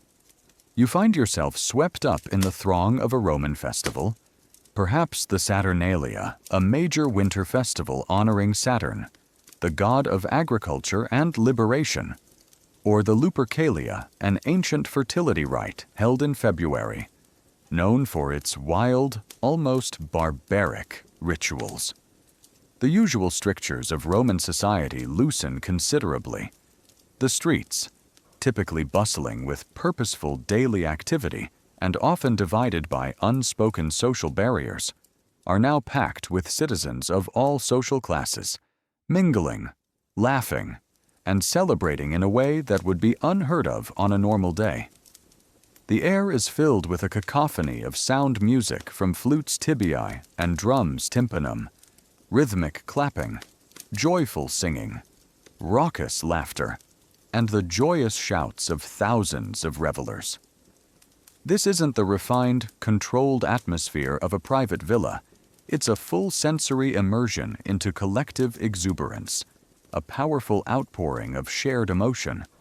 One mainstream historical fact that highlights the sheer scale and importance of these events is that Roman public festivals feriae were numerous and vital to the social and religious life of all citizens, involving large-scale public celebrations with processions, communal feasts often publicly provided, various games including athletic contests and theatrical performances, and a temporary suspension of some social hierarchies and daily routines, encouraging mass merriment and communal bonding. These festivals were crucial for maintaining social cohesion, honoring the gods, and providing an outlet for the populace. Imagine the sheer sensory overload. The pungent smell of roasting meats from public stalls and makeshift braziers mingles with the aroma of incense burning at makeshift altars, the stale scent of spilled wine, and the ever-present human and animal odors remember those from Section 3's hygiene, filth, and body odor. You see people dancing in the streets, perhaps a simple folk dance performed spontaneously by groups of friends, or a more ecstatic, uninhibited display fueled by wine and the festive atmosphere. Vendors loudly offer cheap wine and snacks, adding to the festive chaos, their voices blending with the general din. Your ears are constantly assaulted by a stream of noise street performers playing rudimentary instruments, impromptu musicians singing popular songs, and the joyous, uninhibited shouting of the crowd, a symphony of chaos that might overwhelm your modern ears. A particularly quirky tidbit that exemplifies the dramatic reversal of social norms during some festivals, especially Saturnalia, is the temporary reversal of roles between masters and enslaved individuals. During this period, enslaved people were often allowed to gamble, feast, and even be waited on by their masters, embodying a brief, symbolic freedom and a release from their usual burdens. They might even be allowed to wear their master's clothing or insult their masters with impunity. Imagine your enslaved servants remember them from Section 10's invisible workhorses sitting at your table, being served wine by you, and even offering you playful insults or instructions, all for a few fleeting days. Historians still argue whether these temporary social reversals during festivals truly provided a valuable psychological release for the lower classes and enslaved populations, safely diffusing social tensions and providing a necessary outlet for pent-up frustrations, or if they were primarily a cynical tool of social control by the Roman elite, allowing for a limited, controlled outlet for discontent without fundamentally threatening the underlying power structures. Was it genuine liberation or clever manipulation that allowed for such a temporary inversion of order? Processions were a common and central feature of many festivals. You might see magnificent statues of gods and goddesses carried through the streets on elaborately decorated litters, adorned with flowers and offerings, accompanied by priests, musicians, dancers, and eager followers. These religious parades were both solemn and festive, a visible manifestation of shared faith, communal identity, and the vibrancy of Roman polytheism. People would throw flowers, offer prayers, and cheer enthusiastically as the divine figures passed by, seeking blessings and good fortune. Games and athletic contests, or public theatrical performances, were also popular during festivals, offering public entertainment that appealed to all classes. Mock battles, wrestling matches, foot races, or dramatic plays, even if on a smaller scale than the Colosseum or the Theater of Pompey, would draw large, enthusiastic crowds. The gambling remember that from Section 9's Games and Gambling section would certainly be thriving at these events, as people wagered on every outcome, from a chariot race to a cockfight, the excitement of the crowd fueling the wagers. The atmosphere was often one of joyful abandon, bordering on outright chaos. People drank freely and less diluted than at private parties, perhaps, given the less formal setting, sang loudly, engaged in boisterous revelry, and sometimes public displays of affection or even arguments, petty arguments, drunken brawls, and minor acts of mischief were common, often overlooked by authorities in the forgiving spirit of the festival. The usual strictures of Roman law and social decorum were temporarily relaxed, allowing for a collective release of inhibitions and a brief respite from the rigid hierarchy of daily life. You feel the infectious energy of the crowd, the thrill of mass merriment, and the profound sense of belonging to something larger than yourself, a vast, celebrating multitude. You might find yourself laughing, shouting, and even dancing alongside strangers, swept up in the collective euphoria, temporarily forgetting the cares of your own life. The awful truth about Roman parties isn't that they were all private and stuffy. It's that the public festivals were a chaotic, vibrant, and utterly unrestrained display of mass merriment.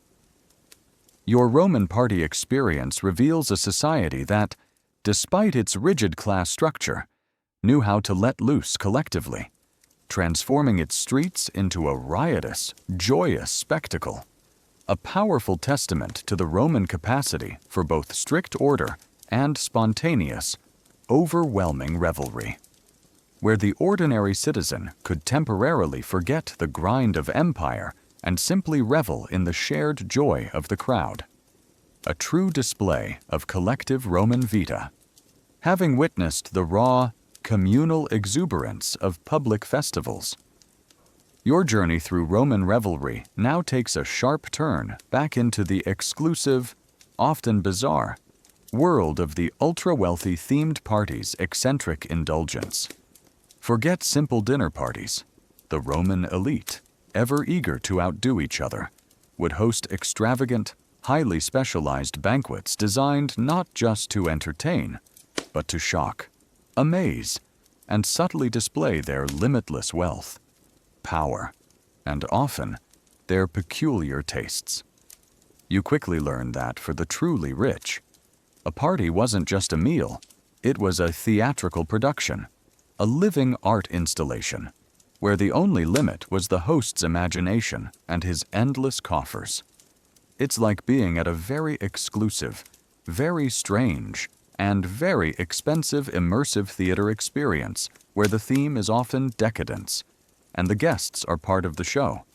You receive an invitation to one such gathering, perhaps from a notoriously eccentric millionaire like Trimalchio from Petronius's Satyricon, whose banquets are legendary for their extravagance, or a newly rich freedman trying to climb the social ladder with audacious displays. The invitation itself might hint at the theme, or it might be a delightful mystery, building anticipation. As you approach the host's villa, the usual opulence, remember that from section 1 is amplified, decorated to suit the night's particular extravagance. The entrance might be draped with unusual fabrics, the garden filled with exotic plants not native to Italy, or the air might be filled with unusual scents, perhaps from rare frankincense or myrrh, or even something more peculiar, specifically chosen to set a unique mood. One mainstream historical fact that highlights this extreme elite indulgence is that wealthy Romans famously hosted incredibly elaborate, themed banquets, where food, entertainment, and even the decor were meticulously designed around a specific concept, ranging from mythological scenes to bizarre culinary spectacles, often aiming to shock and outdo rival hosts in displays of opulence and originality. These parties were the pinnacle of Roman excess and conspicuous consumption, designed to solidify social status and influence through unforgettable, often outrageous experiences. Imagine having a dinner party where the main course is served inside a giant, edible, flying bird, or where the waitstaff are dressed as gladiators. But tiny ones. Imagine the theme. Perhaps it's a sea monster party where dishes are shaped like fantastical marine creatures, and guests recline on couches draped in blue silks to mimic an underwater grotto. Or a topsy-turvy party where servants are dressed as masters, and masters feign servitude, a dark, private echo of the Saturnalia role reversal, but for pure amusement and often with a cynical edge. There might be a funeral banquet where guests are served dishes resembling human body parts, all edible.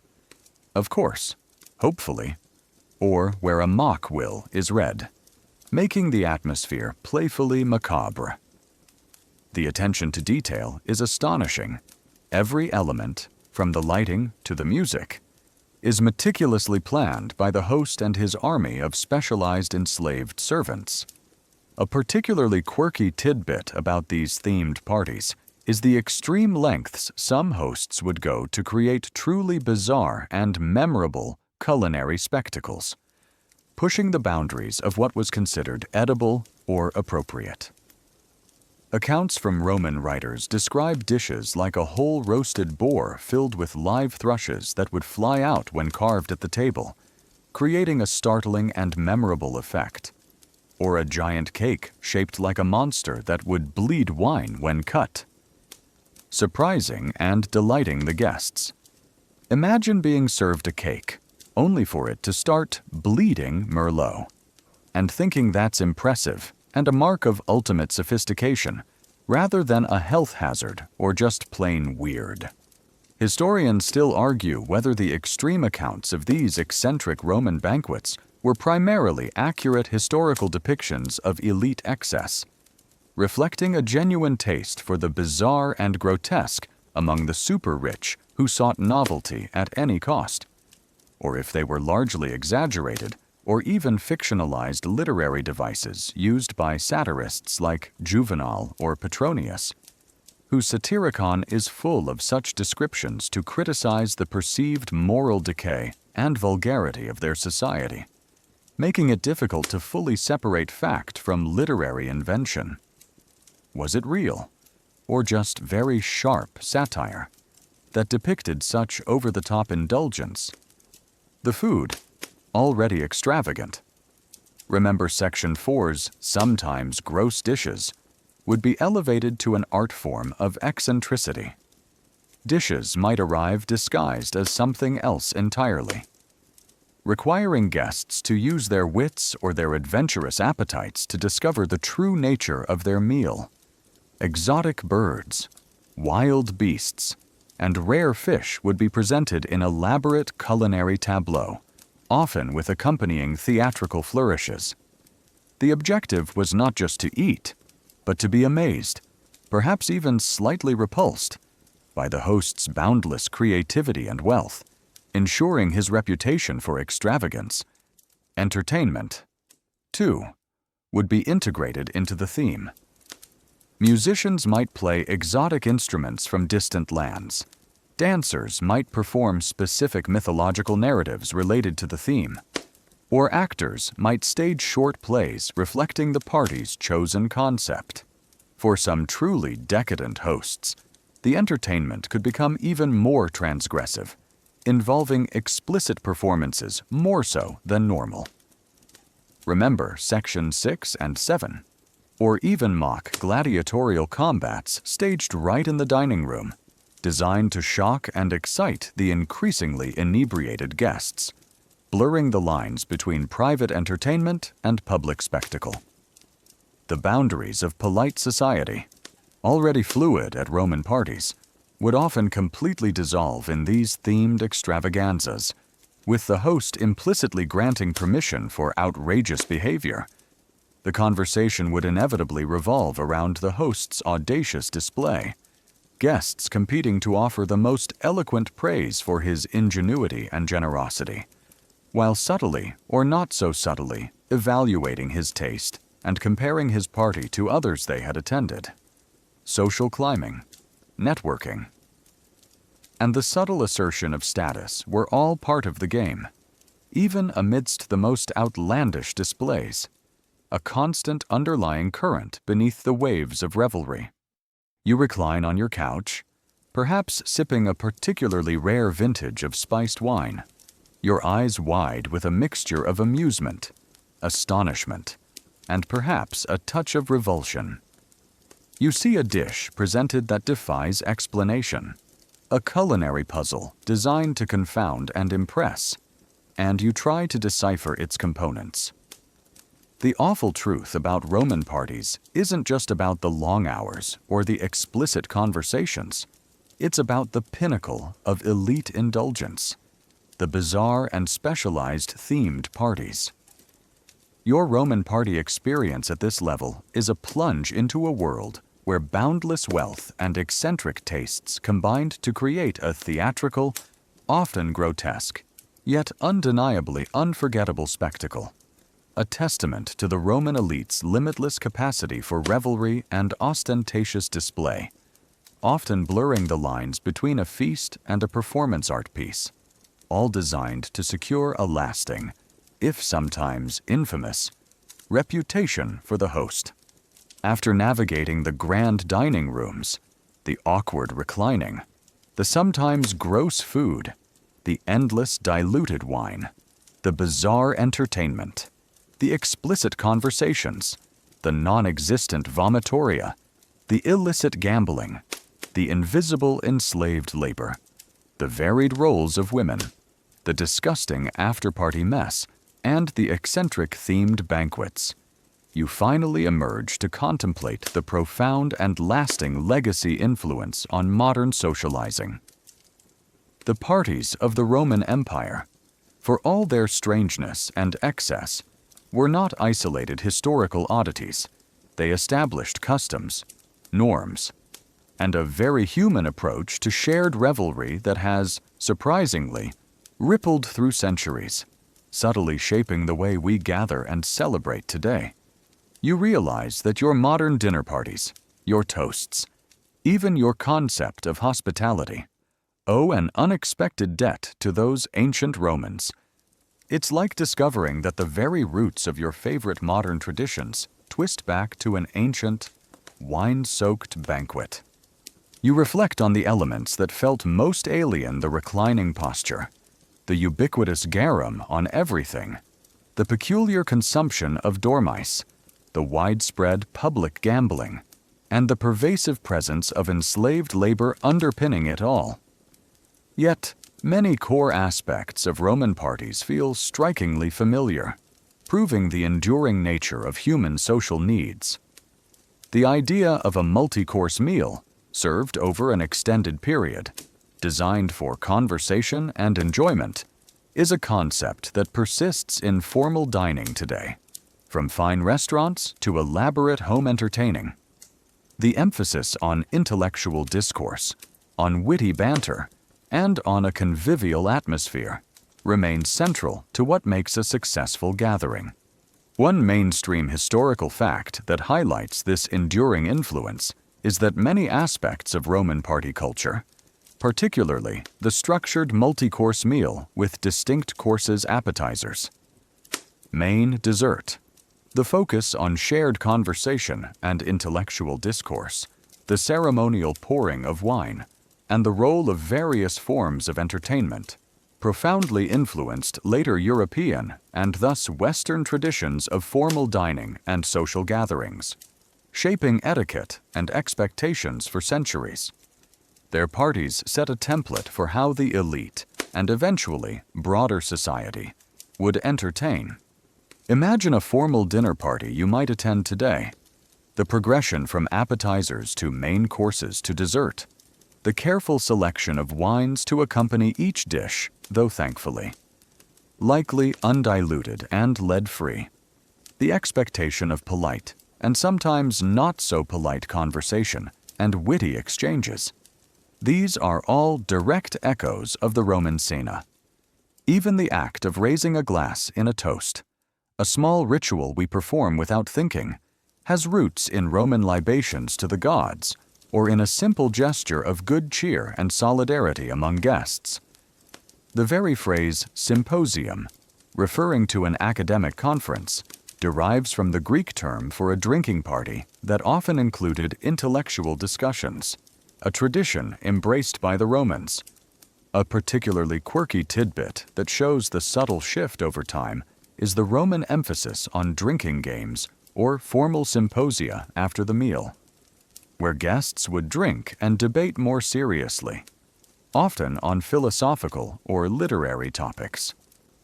While modern parties might have parlor games or informal quizzes, they are rarely as formal or as intrinsically linked to the philosophical debate as the Roman ones, and certainly not with the same volume of wine consumed.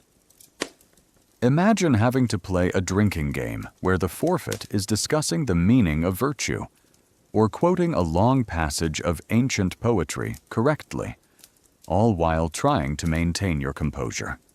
Historians still argue whether the apparent decline in the extreme public displays of Roman excess, like themed banquets with bizarre dishes and overt debauchery in later centuries, was primarily a result of the moralizing influence of Christianity, which favored temperance, modesty, and less ostentatious displays of wealth, or if it was more a consequence of the Roman Empire's gradual economic decline, making such lavish and wasteful displays simply unaffordable for a broader elite, thus forcing a return to more subdued forms of entertaining.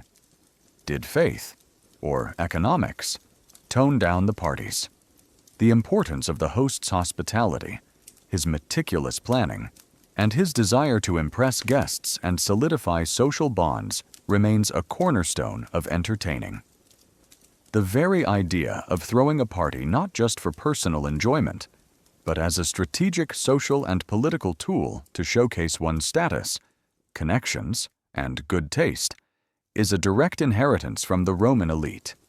The emphasis on good food and drink, even if tastes have changed, varied entertainment, and lively conversation as the essential ingredients for a successful gathering is a timeless recipe that the Romans, for all their eccentricities, perfected and passed down through the centuries.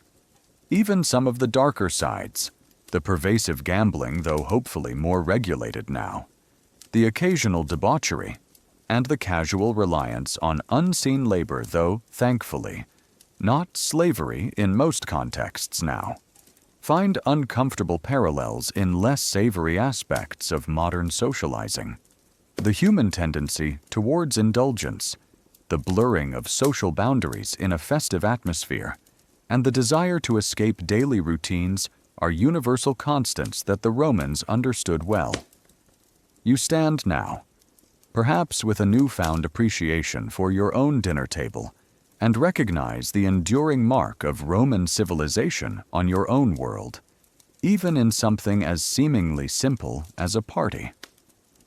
The awful truth about Roman parties wasn't that they were inherently awful, it's that they were intensely human, reflecting the very best and occasionally the very worst of a vibrant, complex civilization, laying the enduring foundations for how we celebrate, indulge, and connect with each other, even thousands of years later. Their legacy is not just in stone and law, but in every clink of a glass and every shared laugh around a dinner table.